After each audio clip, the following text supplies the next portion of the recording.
Ice cold Mountain Dew, Sour Patch Kids, and a collection of tall blonde women to get you anything you need. That's what you said. Oh my god.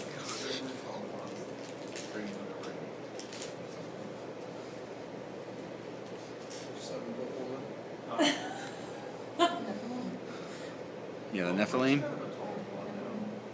Well, I'm tall for an American woman.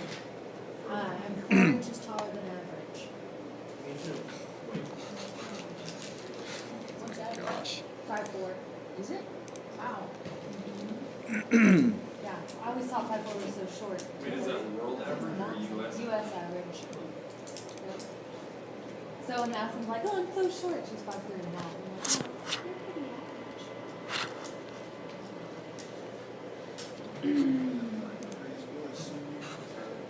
Henry's 5'4".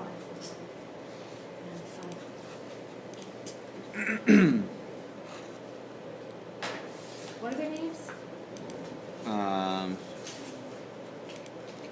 Jesse and his wife. I don't know his wife's name.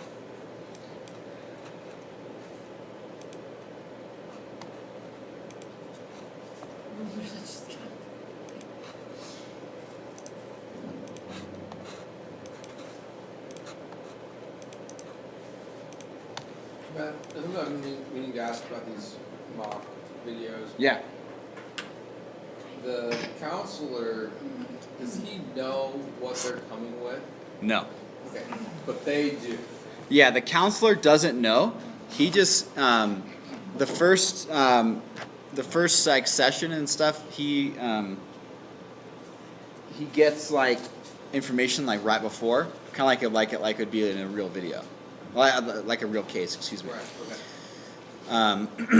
And yes, he doesn't have. Oops. He doesn't have all. He doesn't really know what they're going to say or how they're going to respond. For the most part. So they have. So some of it may be like improv. Oh, it's all like improv. Okay. It's all pretty much made up. So like on their end and his, well, obviously he's responding to whatever they're doing. Yeah, I think to some degree they kind of know like, hey, we want you to cover these sort of issues for the counselees. Okay. So they kind of know, a little bit, but not like everything. Okay. Yeah. Okay, we ready? So this is part 3 of Jesse and his wife. Remember, Jesse came in for issues of like. No. For like it's kind of disgruntled marriage. His wife was mad at him. His trouble at work. He got angry at work last session. The counselor kind of got into the anger issue and talked about that. Well, what does the Bible say about anger and how to love your enemies and and those sort of things. Romans 12. And really, how do you respond to your wife and so he said, hey, I think we get to bring your wife in now because she referred you to the council. She wanted you to go. So now let's bring her in to discuss these things. Whenever one of the spouses wants to come for counseling, it's always a good idea to get them together eventually. Sometimes they want to meet separately for a while. That's fine. But eventually they need to meet together so we can make sure that we're not answering a matter before we're here and that both stories are lining up. Yes, exactly. Yeah. So Jesse is supposed to teach his wife. I can't remember what it was. What was he supposed to teach his wife? Some like four goals of life or something like that, right? Like glorifying God. Like my life, I'm not in control of my life. God's sovereign. Those sort of things. Yes. And because he wasn't really leading the home either, and so Jim Neuheiser is giving him help and instruction for how to lead his home.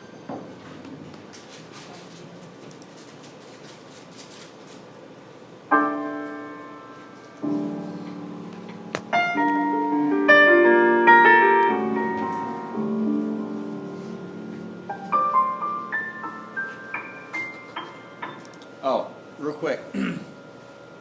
Speaking of counseling, I need somebody to meet with me on Wednesday at 10:30 if anyone is available. Male or female? Female. I really want to come. I would love to eventually witness that. Like, I work. If not, my wife can maybe do it. My parents Those are 11:30. are 10 at 10:30 on Wednesday. Until 11:30 It's a probably? and 11:30 at the latest. Yeah, because I have another meeting at 11:30. does the person literally just sit and like not say anything? Like they just sit there? Pretty much. It's They just take for notes? accountability. Yeah, sometimes. It starts at. Okay. Not sure, sir. Okay. He's got a medical, you're gonna make sure that, Okay. Yeah, let me know, and then I can talk to my wife too and see if we might be able to. And you're the only. We don't have any females that are ACBC qualified. who- Not that I'm technically certified. in our team. We do have Erin Howard is working on it. She's been doing less stuff, but this is kind of a marriage counseling case where I'm meeting with them individually right now. So I eventually want to meet with them together. And so I need to meet with them. I need to meet with her. I need to be the one to meet with her because I'm going to meet with them together eventually. So, yeah. But Erin has She just has some work. a bunch of kids. Yeah. Just got another. And like, Yeah, in the house. And it's just kind of a lot. Jesse, glad to see you again. Thank you. Sarah, thanks so much for coming. Sarah. Just wanted to explain to you what's been going on in the other section. So this is session 3. So some of the others we've seen, they've kind of skipped some, right, in between. So this would be the first time that she's meeting with Jim. Sessions is mainly trying to help Jesse. Has he been sharing with you what we've talked about? Okay. Just Yes. What is the problem in here? Because I didn't know because I was here the last. Last week. Okay. Yeah. So Jesse has problems with at work. Problems in his marriage. There are some conflicts. Not being patient. He's not leading his family with the Bible. Just a lot of very normal kind of struggles. Yeah. focusing in the first time we're talking about just facing trials as a believer and trusting God in the midst of them. A lot of pressure in life with a young family and work and hard times economically and his mom and these different things going on, and just help from the scripture in that. And the last time we talked some particularly about the temptation to respond to trials with anger. Did you make your note card? Did. Okay, cool. So He's been walking around with it. walking around with his note card. Okay, yeah. Okay, good. So what's Jim doing? He's following up with the homework. Did you make this? And she's affirming, yes, he's doing it. Good. All I right. just would like to comment that in all of the counseling videos, the guy has been like sheepish and woman is just like, yeah, we're here to counsel. Yeah, that's Like, good. Good every observation. single time. Yeah, the guy's like, oh, stink. Why am I here? And that's very normal. It's very normal. Most guys are like, why am I here? I'm embarrassed. I should be the one leading. So they kind of have that guilt, and they should. He looks But much less grumpy though. he does. Yeah, he looks a little more happy in the video. In this video, again, that's intentional. But yeah, men just typically don't really like to share their feelings. They don't like to share what's going on. And even I struggle with that. Some of them often ask me what's going on, and sometimes I'm tempted to say, I don't really want to talk about it. That's not loving to my wife. She loves me. She wants to talk to me about it, even if it's hard for me, even if I don't want to. This is very, very good. Those of you who are married to men, you understand that. Just things to speak to our own hearts when we're tempted, and just remembering who we are in Christ and what He's done for us, and we're tempted to respond in the way of the flesh. And there are a couple reasons I was very glad you were willing to come. One is that in Proverbs 18:17 it says, the first to plead his case sounds right till someone else comes along and examines him. And application here would be that I've heard kind of about him from, Jesse from Jesse, but someone else, person who's closest to him, has a different perspective. I'm not saying it's contradictory, but sometimes we don't even know ourselves as well as we think we do. And so I wanted to see, since he originally came in here because you thought it was important for him to come, how you think that's going, if we're really addressing what's most important. And then also, some of what he's talked about has been how he deals sometimes with conflict between the two of you. I want to assure you that my purpose when I'm counseling a man by himself is not to tell him what his wife did wrong, but to focus on him. But there may be some things I can help both of you with in that regard. So is that okay? No, that's as an fine. agenda? Okay. Why did you originally want Jesse to come talk to me? Well, things have just been really difficult the last few months especially.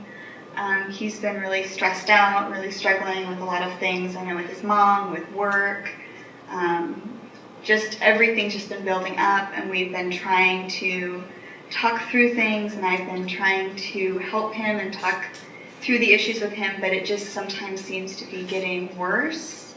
Not even necessarily between us, but just he just feels more depressed, more down, more upset. There's just kind of a lack of perspective, and I know he's really worried too, because I'll be really stressed out about things, and so sometimes he doesn't maybe want to open up and be completely open even about how worried he is about things, and I'm just worried about him internalizing it too much and not being able to just get encouragement from someone else. And he hasn't been able to really spend a lot of time with other guy friends. He works late, he works weekends, and so we've been in the church for a few years, and you've multiple times from the pulpit just encouraged members to come forward if there's burdens, if there's problems, and it just seemed like you might be able to help him and encourage him in a way that I haven't been able to. Well, have you seen any change at all? It's only been a few weeks, but does he seem to be processing things any better? Yeah, no, there has been a change. He does. It's still hard,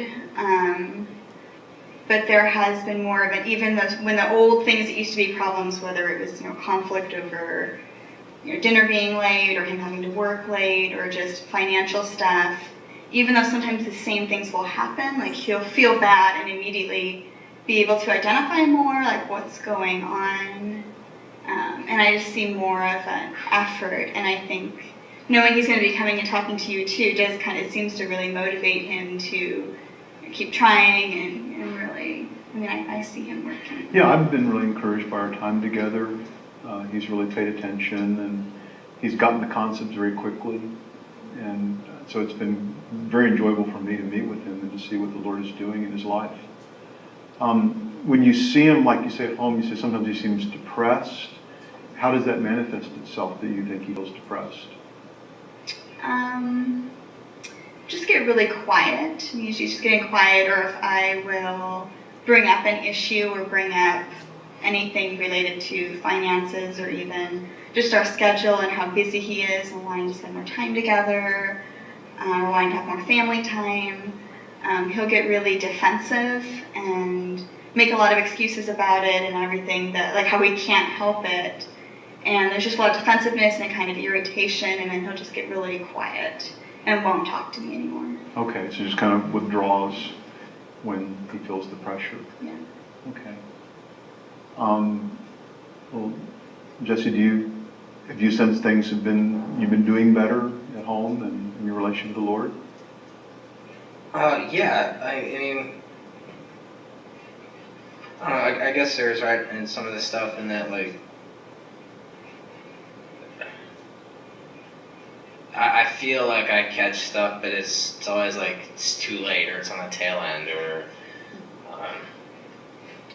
or in wanting to discuss things, I sometimes feel like it just kind of becomes a bash me session or something, and so it just gets frustrating, and I try not to let it bother me, and I feel like if I do just keep talking or keep going, then I'm going to say something I don't want to say, or I'm going to do something that I don't want to do, and so it's almost just safer for me, I guess, to just kind of like just walk away and wait till I'm calmed down or. And when you kind of were prone, Yeah, so there's conflict of things. What did he say he likes to do? Avoid, Avoid. He said, what's the wording he used? walk away, Well, it's safer. which is doing something, Yeah, you're what, saying, yeah, what does that mean? It's safer. What's he talking? What's he talking about? For himself, maybe, not Yeah. right. But it's like, he's looking out for his own interests, Okay, good. Yeah, he's not the interest of his marriage. his wife. good. Yeah, it's safe for him because that way he doesn't have to deal with it. It's convenient because he's avoiding the heat and not tackling the hard issue. His anger inside that needs to repent of. Good. Yeah, he's not dealing with the issue internally. It's and ultimately it's not safe. Right? It's not the safer option because his marriage is now in trouble. We got people see a long-term view in counseling, a long-term view of what is actually the best or safe option, whatever you want to call it. Because if that's what you're choosing, is to do the easy thing, which he's saying safe, but it's easy. This one of you said that. That's not normally the best thing to do. When we think about biblical decision making, we don't make the decision that's easiest, that's most convenient. Dr. Somerville did a seminar once on biblical decision making, and he just said, look, like I've made it a practice in my life when I've come across decisions that I need to make big decisions, I choose the hardest one. I Dang choose- it, Matt. Ugh. He says, I need to choose a thing. I'm like, no, don't tell me that. Like getting married.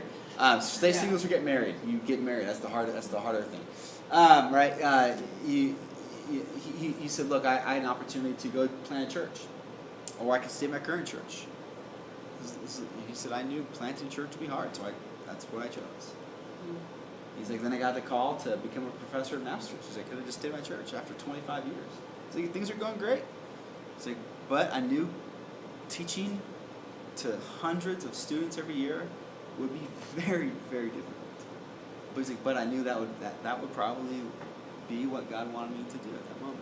Be the harder thing in life. So that's what he chose to do. Yeah. No, there's more to the formula than just. Yes, there's more to formula than do the hard thing. Yes, if is it glorifying to God Faithful. or is it sinful? Then obviously that's easy. You glorify God. What's faithful? And sometimes sometimes we hide behind a faithfulness thing. If you're like me, because you don't want to do something. No, it's not faithful for me because I'm tired. That's dumb.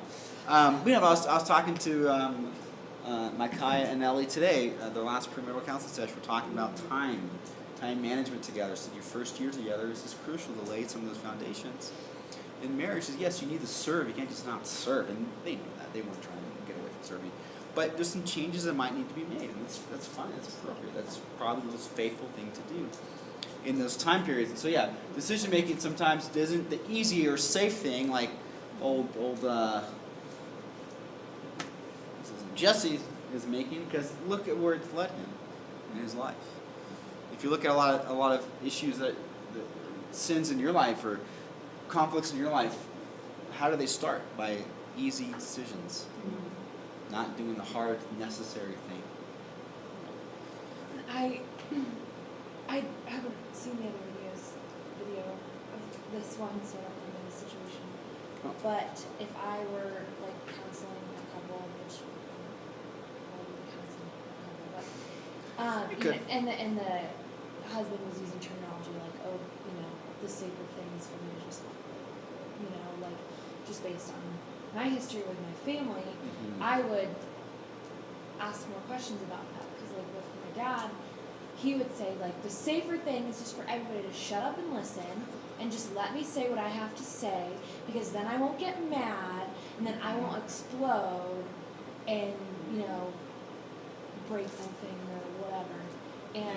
And so then like yes, probably it is safer for everyone involved if Dad just keeps talking, but it's not good for Dad's heart if Dad pridefully thinks he just needs to like take control of the entire room all the time. Yeah. So, Yeah, and so that's I good. would Yeah, we need to probably, not think of ask exactly him what's questions safe. about Yeah, you want to think. Yeah, and I think that's what he's gonna do here. That's trying to go a little deeper. Why have you responded that way? What's going on? And you know, we need to be very careful with our decision-making processes here. We need to think biblically through that. That's right. To walk away, does she kind of keep coming? Sometimes, which yeah, that doesn't. Most couples, actually, my observations is most couples have one person who kind of digs in the midst of a conflict and one who avoids, and both can be unhelpful. Sometimes avoiding and never get it done, but sometimes digging in it can be a bit much, a bit overwhelming to the person.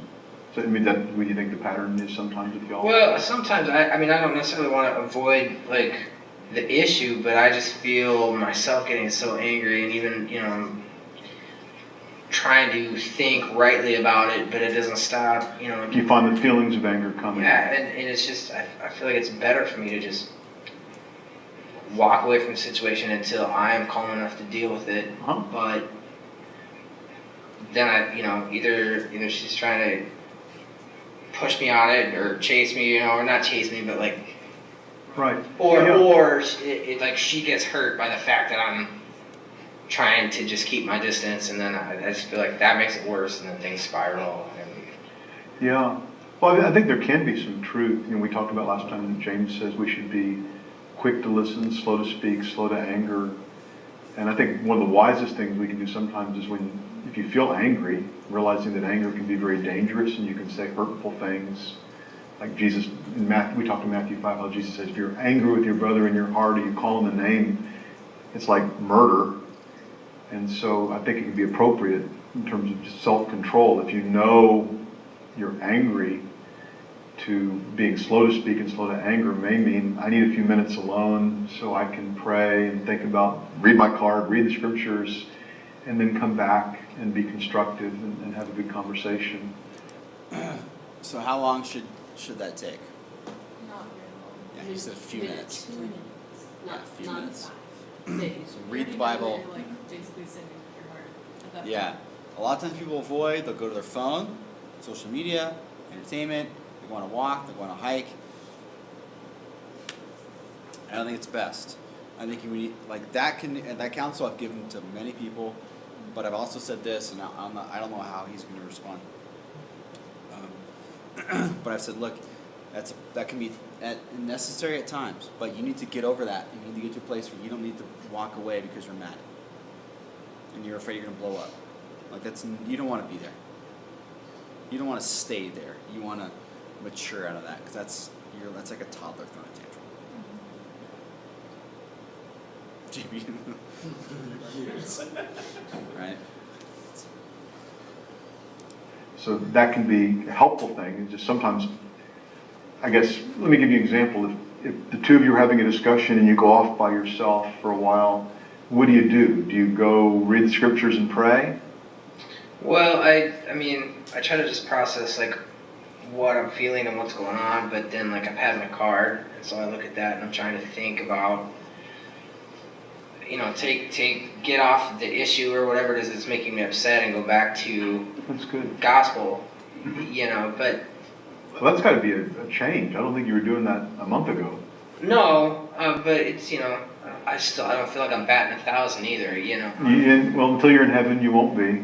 But that just really encourages me. And a lot of guys get tempted, just kind of go off and bury themselves in sports on TV or video games or whatever. And that's not what it means by being slow to anger, just to kind of avoid. But if you're going and thinking and praying and then go back, that's a great thing. The Lord's really helped you. Well, I mean, I go to I'll go down to the garage and just tinker, and I'm sure that, I get distracted with that, I suppose. Yeah, that's the difference. There's a difference between. See her face? She's like, yeah. That's good. I think his advice was solid. Like, there's a difference between tinkering and meditating on the gospel. But we'll also notice, what kind of hope is he giving in the midst of this stuff. Because he's having, Jesse's having a hard time. Jim's giving some hope throughout his counsel. What kind of hope are you hearing? Just that he's changed. Do some change? True. Yeah, I'm encouraged by that. But he's, it's the small steps he's taking. Good. And he's giving him the reality of sanctification. You will not be perfect until you die. Keep trying and keep improving, but don't expect perfection from yourself. Good, yeah. It's gonna take time. It's gonna take time to grow and to change, but I'm encouraged that you're doing that, the steps necessary, so good job. But he's also saying, yeah, that's the difference between tinkering and the gospel. You don't want to do that. Do you agree that it's reasonable, Sarah, that if one of you is upset, that you can say, look, could I have a few minutes so I can get ready to continue? Is that reasonable to you? No, that's definitely reasonable, especially that was communicated, but oftentimes the way it happens is we're in the middle of this and I'm trying to, I'm making a point and I just really want him to acknowledge that he's even hearing what I'm saying, and he'll just get really frustrated and walk away, and and when he walks away and I see his back as he leaves, I don't know that he's going to process and think and pray. It seems like he's just going away to stew about it and think about it and to avoid the conflict. Right. Well, I can say that would be a temptation for me too. Most of us would. That fine, I'll just go. That's a temptation I'll have. I'll go bury myself in a book or the television or the sports just to make the frustration go away. But it's not a godly response. But it sounds like he's been doing better lately.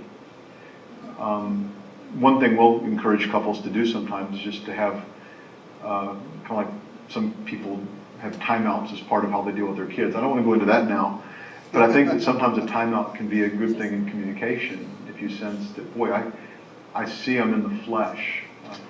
Actually, in Galatians 5, if you want to look along in your Bible, when Paul is describing the deeds of the flesh and the fruit of the Spirit, he says, I'll wait for you to get there.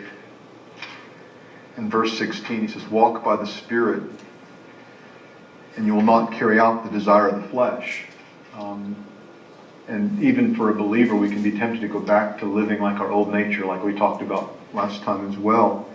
It's interesting when he says in verse 19, the deeds of the flesh are evident, which are, and in the list he includes strife, jealousy, outbursts of anger, disputes, dissensions, the very things in a conflict we're tempted to. I'm tempted if I'm in an argument with my spouse, my wife, to become argumentative, to instead of trying to work together to solve a problem. When you're angry with somebody, especially if you've been married a long time, you've got plenty of ammunition if you want to lob a grenade in their direction. And when it becomes kind of a gotcha back and forth, that's the flesh. And if you see that's in your heart, or if you see what's about to come out as a way, I think it makes a lot of sense to say, look,